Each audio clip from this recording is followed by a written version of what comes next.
Good morning বন্ধুরা। আজকে সকালবেলায় ভিডিওটা শুরু করলাম। আমি সোনালি কিচেনে সবাইকে স্বাগত জানাই। আজকে সকালবেলা বাগানে এসেছি, বাগান থেকে টাটকা পালং শাক তুলব। সেই পালং শাক দিয়ে একটা রেসিপি করে আপনাদের সাথে শেয়ার করব। আর তার সাথে বানাবো কাঁচা টমেটো দিয়ে চিংড়ি মাছের পাতুরি। আপনারা প্রথম থেকে শেষ অবধি ভিডিওটা দেখতে থাকুন, আশা করি আপনাদের খুবই ভালো লাগবে। দেখুন বন্ধুরা, কত পালং শাক হয়েছে। আমি এখান থেকে কিছু পালং শাক তুলে নেব।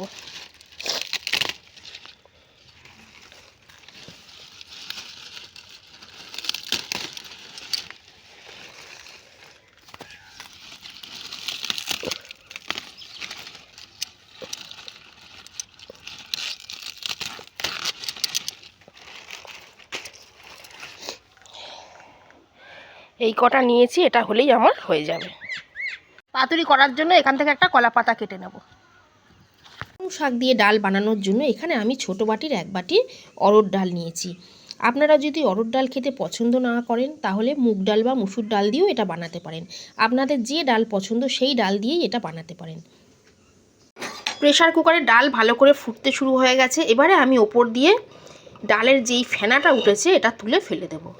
বন্ধুরা, মুসুর ডাল আর অরহর ডাল করলে এইভাবে ডালের ওপরের ফেনাটা তুলে ফেলে দিতে হয়। এবারে আমি কুকারের ঢাকনা লাগিয়ে 2টো সিটি দিয়ে ডালটা সেদ্ধ করে নেব।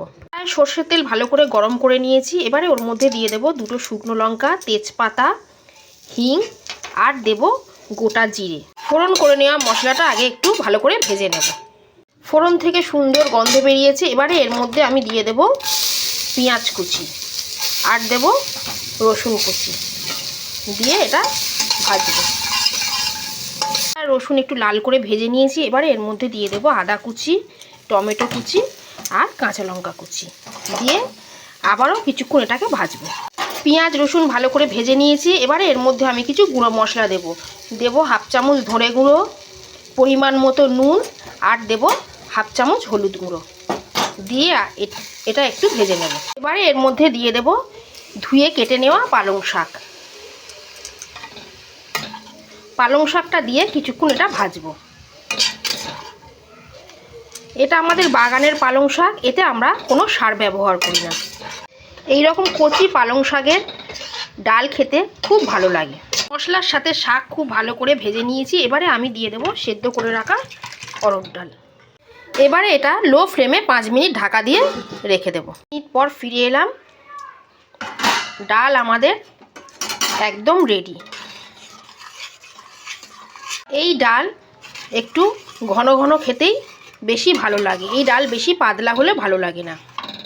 পালং শাক দিয়ে তৈরি এই ডাল গরম ভাত ছাড়াও আপনারা জিরা রাইস, রুটি, পরোটা সব কিছুর সঙ্গেই খেতে পারেন, খুবই ভালো লাগে খেতে।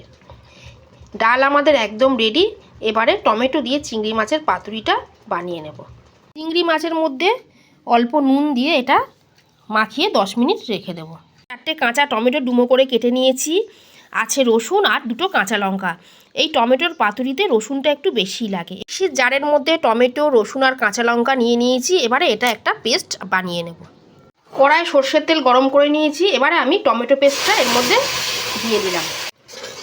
লো ফ্লেমে নাড়তে নাড়তে এটা শুকনো করে নেব।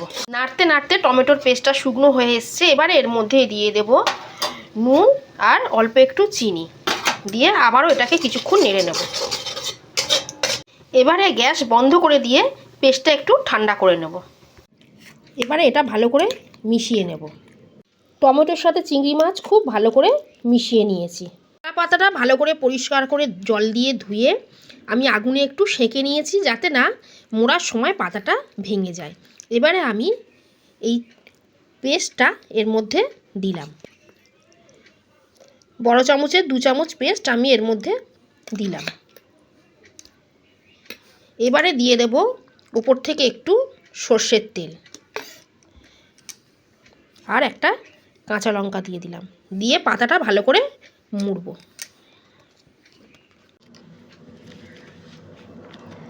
ভালো করে এইভাবে মুড়ে নেব।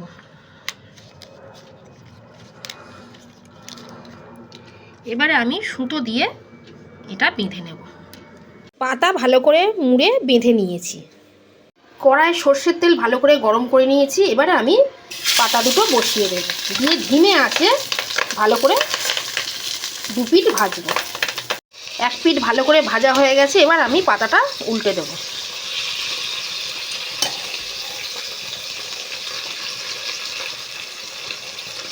টমেটো দিয়ে চিংড়ি মাছের পাতুরি একদম রেডি। এবার আপনাদের সার্ভ করে দেখাচ্ছি। রেসিপি আপনাদের কেমন লাগলো আমাকে কমেন্ট করে অবশ্যই জানাবেন। ভালো লেগে থাকলে লাইক করবেন, শেয়ার করবেন, চ্যানেলটা সাবস্ক্রাইব করে দেবেন। আজকের মতো এই পর্যন্তই। সবাই খুব ভালো থাকবেন, সুস্থ থাকবেন। ধন্যবাদ।